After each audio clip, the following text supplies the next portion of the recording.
Hi everyone, my name is Charlie and today I would like to talk about all that I read in September. So, the books that I read in September are Wildfire at Midnight by Mary Stewart, The Last Chronicle of Barset by Anthony Trollope, The South by Tash Aw, The Rest of Our Lives by Ben Markowitz, Anno Dracula 1902, The Chances of Anything Coming from Mars, The Little Friend by Donna Tartt, Johnny and the Dead by Terry Pratchett, The Whisperwicks, The Impossible Trials by Jordan Lees, How to Fly in 10,000 Easy Lessons by Barbara Kingsolver, and I also finished reading The Blush and Other Stories by Elizabeth Taylor. The latter is from Elizabeth Taylor's collected short stories. I separated that book into the various different volumes of short stories that Elizabeth Taylor released during her lifetime and hoped to have them all finished by last December, but it had been a year since I'd actually opened that book. For me, it's difficult when it comes to short story collections because I always want to spend a bit more time mulling over the story and I don't like to read them incredibly quickly. It's more likely that I'll read one a day or one here and there. It's a form that I enjoy to read, but I just don't give it much time because I always end up favouring longer form fiction. I do prefer spending more time with characters, getting to know them and the world in which they inhabit and feeling something for them, and you can't always get that in short stories. Sometimes you can. There are some great stories in Elizabeth Taylor's collection. One of the ones that I still think about, even though it's been over a year since I read it, is just a group of older women going to a cafe and having tea and cakes, and the comments that they make to each other and the way in which Elizabeth Taylor manages to build relationships with these characters and between the characters rather quickly, and you get to know who they are very quickly, and then the story ends. And I thought she captured the people in that tale and that tale brilliantly, but towards the end of this collection I found that lacking a bit, and I just didn't have that same emotional interest in the characters' lives that I'd had in that one singular story. Speaking of finishing something, I also, finally finished The Last Chronicle of Barset, and I do think that I spoke about this a lot on this channel. I started this book over a year ago and just got around to reading the final 500 pages in September. Unfortunately, I did not care for this book as much as I cared for the other books in the Chronicles of Barset. I feel like it was bloated, it dragged on a really long time, and the story really didn't get going until halfway through, when it feels like Anthony Trollope finally thinks, you know what, let's wrap things up a bit here. I thought it was bloated, I thought it took too long to get to the point. One of the only things that I can say that I appreciate about this book was that the resolution wasn't what I expected, and as somebody who'd previously voiced the opinion that I would like one of the stories to end in that fashion, it was interesting to see how that was done. But I also think that Trollope treated it like a tragedy when it wasn't necessarily as melancholic as he was making out. Still, I very much appreciate Trollope's prose, and for a writer in the Victorian times, I do find that he is an easier writer to read than some others who might be a bit verbose.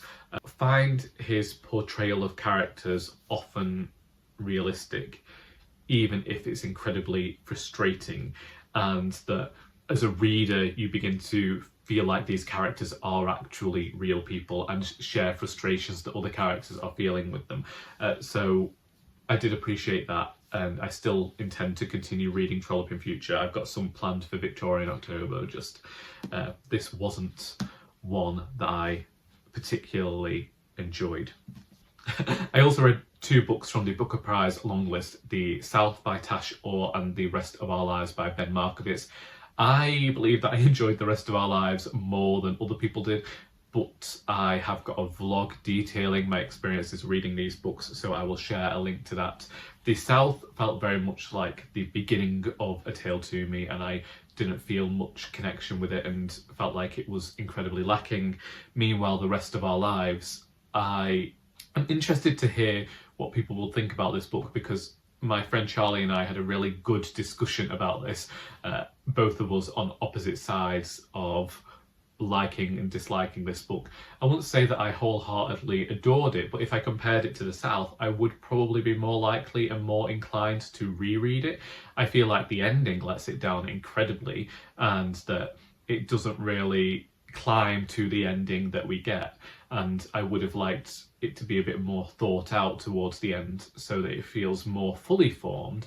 But I think that we were getting somewhere. I think that there's a lot of discussing this man's thoughts and trying to create some semblance of character about him, but I don't necessarily think that it was fully formed. Like I say, it didn't have a complete shape, which is, I guess, the same issue I had with The South. However, I did find a few new favourites this month.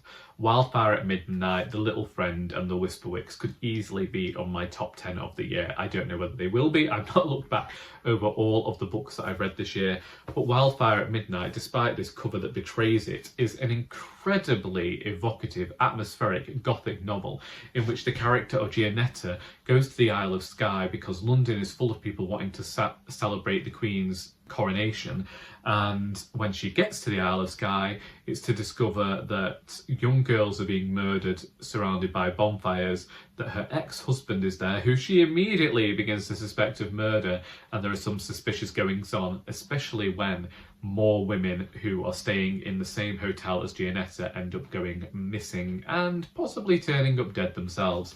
It is an incredibly fast-pacey read, and as I say, the cover betrays it because it was thrilling, and once I started reading this book, I couldn't stop. It leads you in one direction. I was a little bit disappointed by something that happens at the end, but also understood it because of publishing standards and the way in which the world operated in 1956 when this book came out.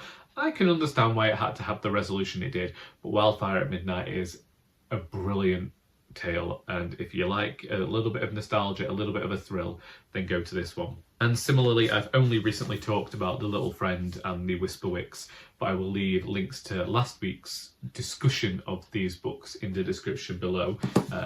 I adored them so much that I took a video that I originally intended to be Patreon only and just uploaded it direct to YouTube, because I need people to read these books and talk about these books with me. This one is a brilliant adventure story, thoroughly creepy for the middle grade market, but I think is perfect for this time of year, and think that you should head out and read it. Whether you've got middle grade readers, I think you should head out and read it, whether you have middle grade readers in your life or not. A Little Friend. If you're doing Victober, if you're reading Dickens and you're looking for something a bit modern that might seem heavily inspired by Dickens, then I would go to The Little Friend by Donna Tartt. It's the whole reason I headed back to Dickens myself this Victober, because Donna Tartt just had me enraptured with this book. The Little Friend follows the character of Harriet. 12 years earlier, her older brother was murdered and found in the backyard, and this tore her family apart. What she decides she's going to do is find her brother's killer, because they were never caught, and kill them. She is only a child throughout this book, and because of that, there is an innocence to the tale where the reader is able to understand things and read between the lines of stuff that is happening that perhaps Harriet doesn't. And it's because of her impetuous nature and the way that she does things without worrying about the consequences that adds a believability to this book. There is a very dark undertone. At the back of this book, it calls it a Southern Gothic, and there is racism in here, there's racist language in here, there is horrible things happening to animals throughout. There are quite a few mentions of traumatic things. There is child death. It deals with incredibly hefty topics and the way that grief can fracture a family and the long-standing effects of it. These two little tales here were palate cleansers, but this I was glad to read and will go back to, and this I have to kind of go back to just to understand what Barbara Kingsolver was getting at. But them's the books really. I have new favourites, books I'll probably never read again, books that I'll probably read again in future and didn't like them this time, but when I read them in future maybe it will completely change my opinion. I don't know. Isn't that just the way with books, that they can start out as acquaintances and become firm friends? We will see how we get on. I am hoping that October brings some new favourite reads your way, just as much as I'm hoping it brings them to me. If you have read any of these books and would like to discuss them, then please feel free to do so in the comments below. I hope that you got something out of this video, even if it was just something to show your therapist to explain why you are the way that you are, because until next time, that is all.